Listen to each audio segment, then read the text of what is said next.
Okay, I'm just taking a moment for some of you to jump on here, and while you do that, I'm going to make sure that my Facebook Live is coming up as well, too. Hopefully. My screen's looking really black. I see one person has joined. Might just even reboot and reload. Hi Marie, thanks for joining in and letting me know that you're there. And I'm just gonna take another second because I like to make sure that my iPad has my live video going right away, so that way I just know it's all going good. And if you guys have questions, then you can let me know too, or even comments or anything. So, and it could just be that my internet's being really slow too. There I am, I see me. Hi Donna, thanks for joining in. So today I'm excited to bring you card number 2 for Diane Menon's virtual stamp party. And I'm going to do a repeat of a product suite, and it is, this is going to be the card. So I'm going to show you the card right away, and it is from the In Good Taste suite of products. So I'm using the In Good Taste bundle and the coordinating DSP with that. So, and with that, sometimes I'm like, okay, just yesterday with the old goat card that I use the same paper. And last week in finishing out the previous virtual party, I used the same paper, same suite. But sometimes I think it's good to kind of go back and show you guys some products again. So I'm using the same products, maybe doing a little color change, and I think it's nice to see the versatility that our products offer us. And so in doing that, I'm hoping to capture that element of it too.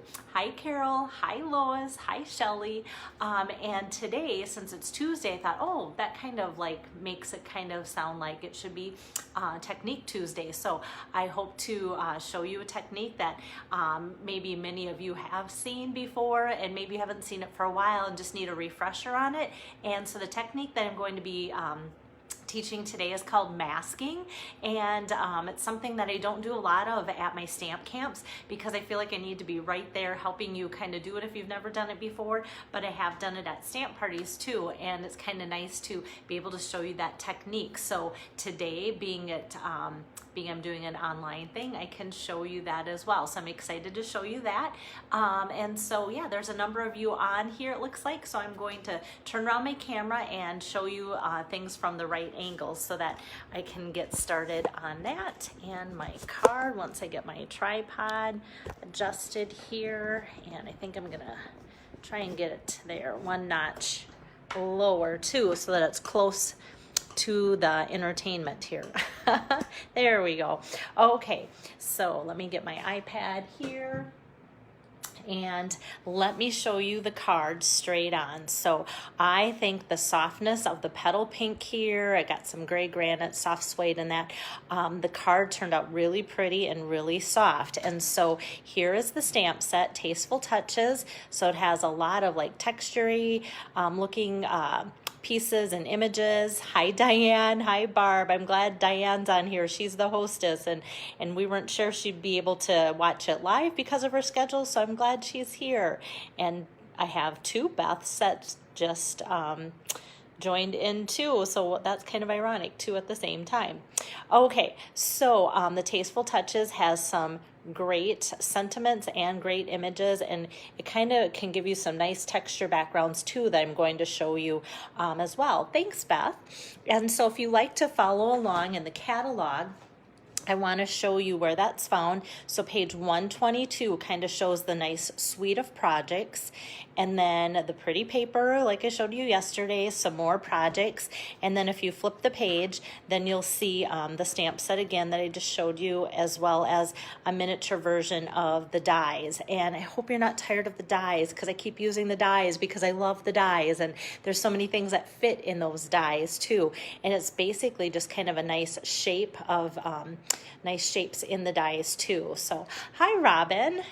Okay, so that's where that is found. So I'm going to set that aside, and I just kind of want to show you just kind of a little bit of a review. So here's the card I'm making, but with this, I want you to go, oh yeah, hopefully something maybe looks familiar. So last week, here, I'm going to set that one aside. Last week I did this card and you guys loved it, or at least you said you did.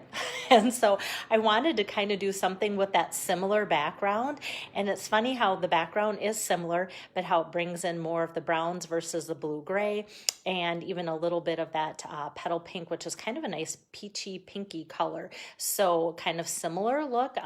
Even the spray that I stamped out in Mossy Meadow last week, I'm switching that out to gray granite, and that I feel like gives it a totally different look as well. So similar products. So if you like, oh, I think I want that bundle or whatever, just know that not all of your projects will look alike, but they will all be really pretty.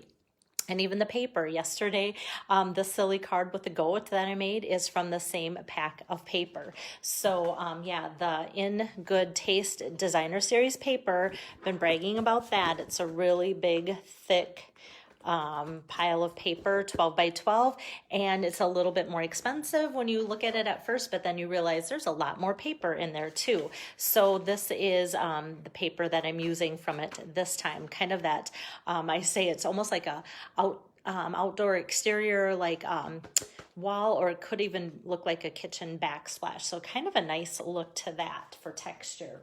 Okay, so I'm going to get rid of the cards that I've done and focus on Diane's card number 2 again, this one. So in getting prepared to do this card, you might go, okay, the flower, she must cut that out again and pop that up, but I didn't. It's all flat. And so this is where the masking technique comes in.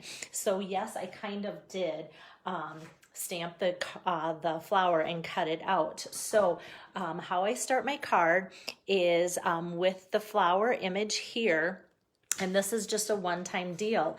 I inked it up and I stamped it out on some light, like typing paper, copy paper that I just took from my printer, and I stamped it up, black ink, it doesn't matter really what ink you use at all, and I just stamped that image out on there, and then I cut it out. And then after I've done that, I always store that little piece, and so it's really flimsy, nothing hard, and or not cardstock. So I just have that little piece, and this is going to get inked and stamped over multiple times, but storing it here in my case with the stamp set, then I don't have to do that again.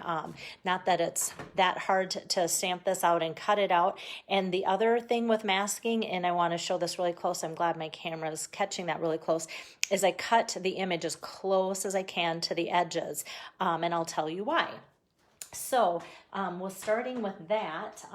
This is going to be my Whisper White cardstock, where I'm going to do all of the focal stamping here. So I'm going to open up my soft suede ink pad, and I'm going to ink up this flower first, like so, and that's going to be kind of the focus. And I'm going to put that where I want on my 3 by 4 inch piece of Whisper White cardstock, like so. So we've got that. It's a little bit off the edge there, and that's good. And then I'm going to start adding my my elements to this. So from here, I'm going to open up my Petal Pink ink pad, as well as my Gray Granite ink pad too. And so this is where the importance of having this mask comes in. So I'm going to line this up so that it fits directly over top of this. And so the thinner it is, the better, because if I have something like cardstock material and then I stamp this out, and I kind of want to stamp off and add this lightly, so it's going to kind of go over the top. And you can see it kind of does like leave a little bit of a halo or shadow there. And I want that look to be like so. But if it was cardstock, that halo would be even larger, and your stamped images would be farther apart because of the lip that the cardstock would create on that. So, hi Julie, thanks for joining in. So I'm just going to leave that there like so. I'm going to leave my mask on there. And then I'm going to ink up this little sprig, or actually it's kind of a bigger piece of sprig, and that's going to be in gray granite. And I'm just going to hold that down with my finger and kind of just stamp that right over top of my mask. And then the nice thing is it stamps on my mask.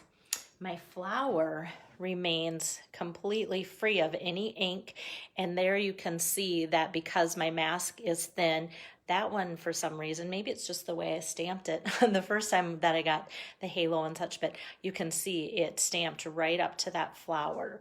And so then I'm going to put excuse me this right back on, and then I'm going to re-ink this again, and I'm going to stamp that over and on the top, and I want to add a little bit here, and I can't go down too far, or this little area is going to go over where I've already stamped. So I'm going to kind of stamp that a little bit at an angle so that everything that I don't want stamped stays on my masked flower here. So I've got all of that stamped that I want stamped.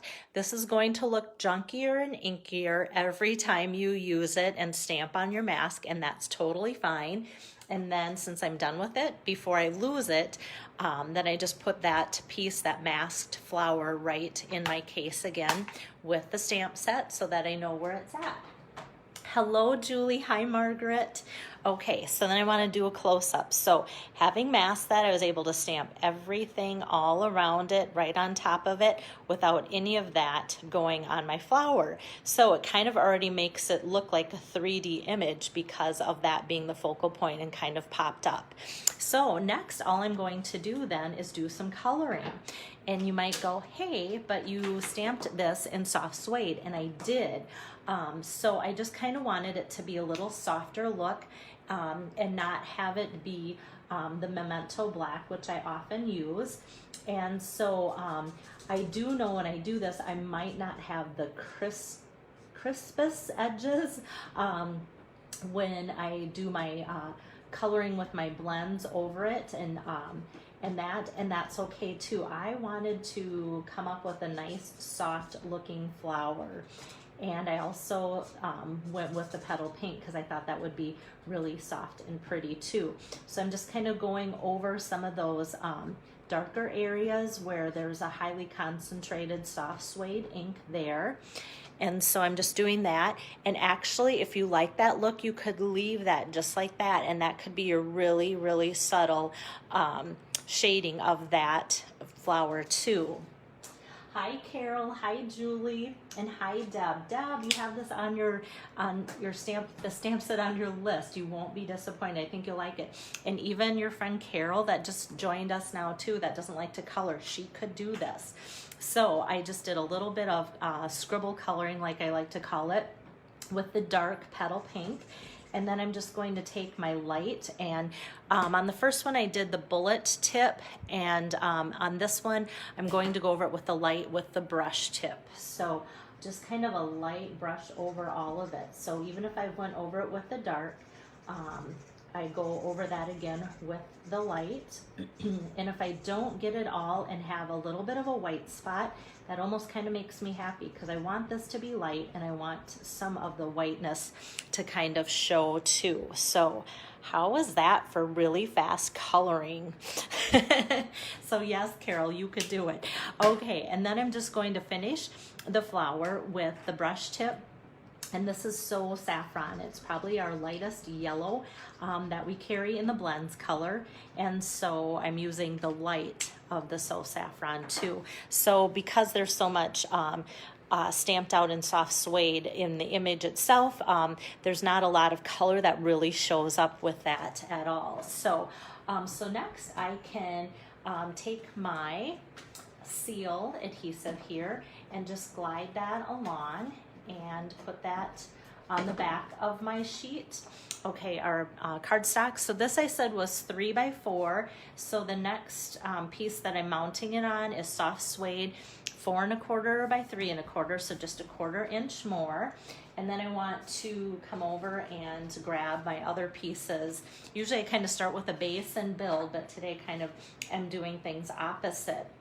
So before I put this on my card, I want to use some ribbon, and there's going to be no bows, no knots, nothing like that. I have used spools of this organdy, it's petal pink organdy ribbon, and it's wide, but it's very easy to work with and tie and do ribbons and knots if you like to do that. Whoops. So I'm just going to kind of measure and go approximately, that's how much I need. I'll take my scissor here, and then I like to just put kind of a little swipe of adhesive on the back side.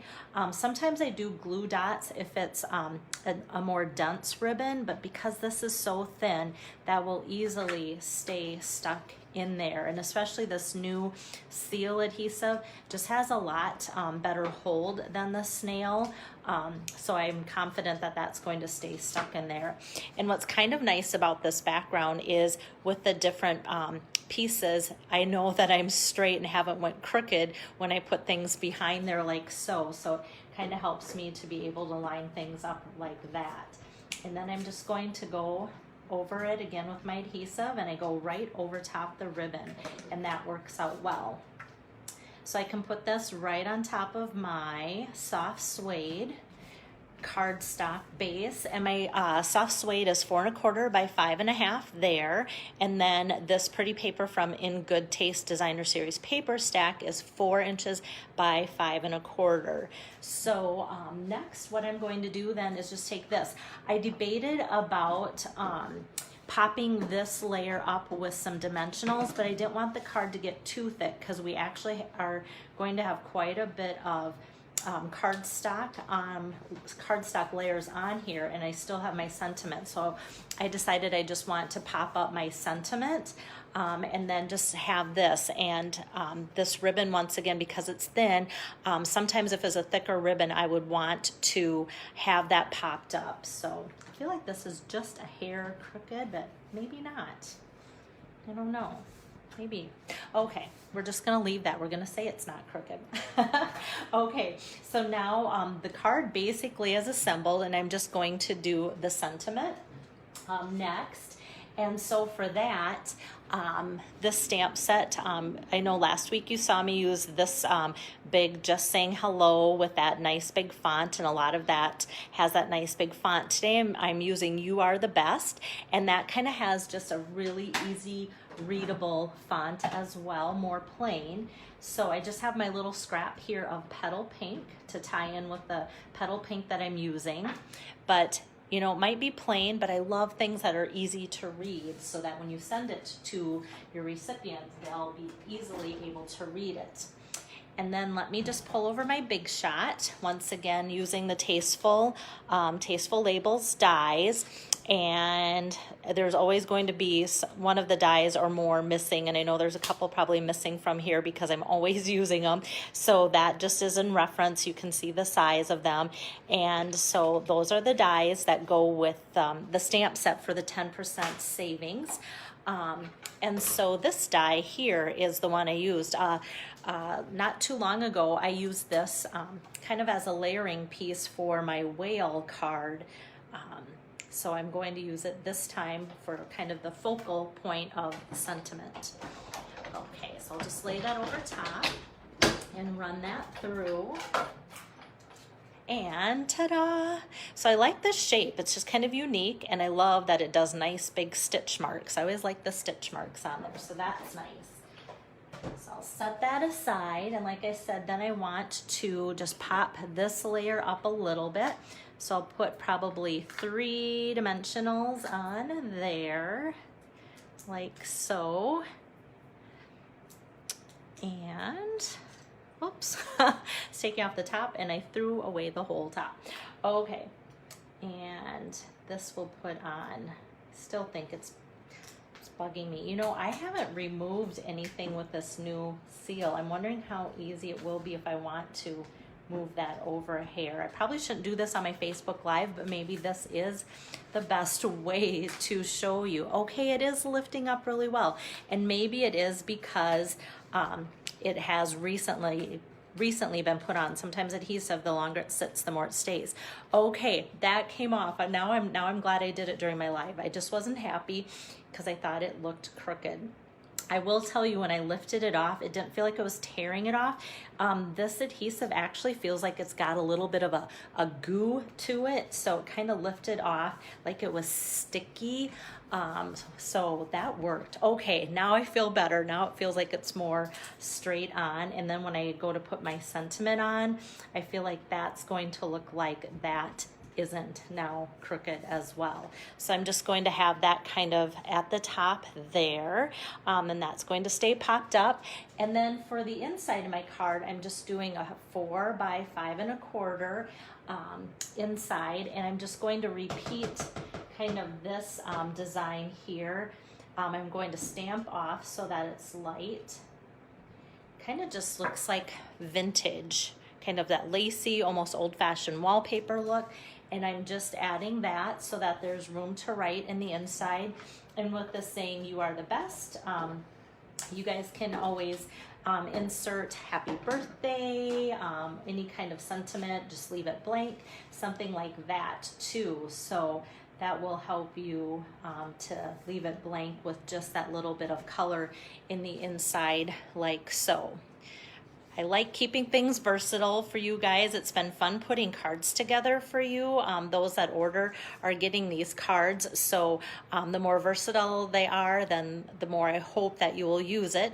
Unless your name is Deb, then you like to hold on to them longer. Just kidding, Deb, but I know Deb likes to keep them for samples and such too. Okay, so this is card number 2. Let me get my camera moved around here a little bit again. There we go. Okay, so that was card number 2 for Diane's virtual stamp party. Tomorrow afternoon will be card number 3, and that will finish out her series there too. Thank you, Marie. Yeah, I can't take the credit for this card. That's what I was going to tell you. I kind of copied some of the elements and the thought process from a demonstrator named Helen Reed, and I liked that, and I wanted to share that with you guys, that that I wanted to show you something. Oh, and another thing that I want to show you. Okay. So if you don't have a die cutting machine, I had this sitting there, and this, You Are the Best. I know I should have done it when I had the camera angle around there.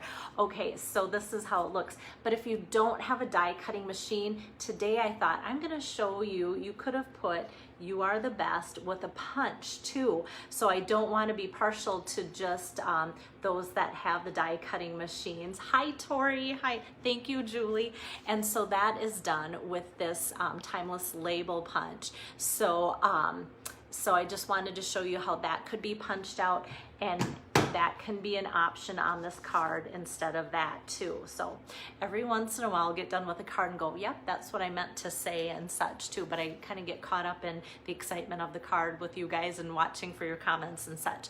Okay, so yes, so now when I'm done with this, I will upload this card to this Facebook page, and then you can see the list of all the supplies that I used. And so far, nothing from this bundle has sold out. I think maybe the little wooden elements within the suite are on back order, but I think they knew that this was going to be a really good product of Sweet, so I hope that they ordered a lot in. And with it being the annual catalog, if it's not in now, it will become available again later. So so know that that you can order that. And as always, if you place a minimum $25 order towards Diane's party, either through me or online using her code, and I'll post that code as well, then you get the 3 cards that I've been making for her party as a thank you for doing that. So hi Becky, thanks for joining in. And tomorrow I'll be here again in the afternoon, I think. I'm not sure exactly on the time, but I'll be wrapping that up. And if you're considering ordering to help Diane out, she would appreciate it. But as always, not necessary. It's just fun to give you guys some inspiration. So I'm so thankful that my hostesses are asking to do virtual events so that I can keep giving you guys ideas when I can't be with you and see you in person. So she's thinking if you could, you know, maybe have your orders in, oh, what did we say, Diane? I think by Monday, Sunday or Monday, and that would give her time to get in before the host, the extra host rewards benefits end. So I'll double check that and post that with this card and mention it again tomorrow too, so that way we're all on the same track, and Diane will have plenty of time to tweak her wish list for things that she wants and her rewards as well. So hope you guys are having a great day, and I'll see you tomorrow. Thanks so much.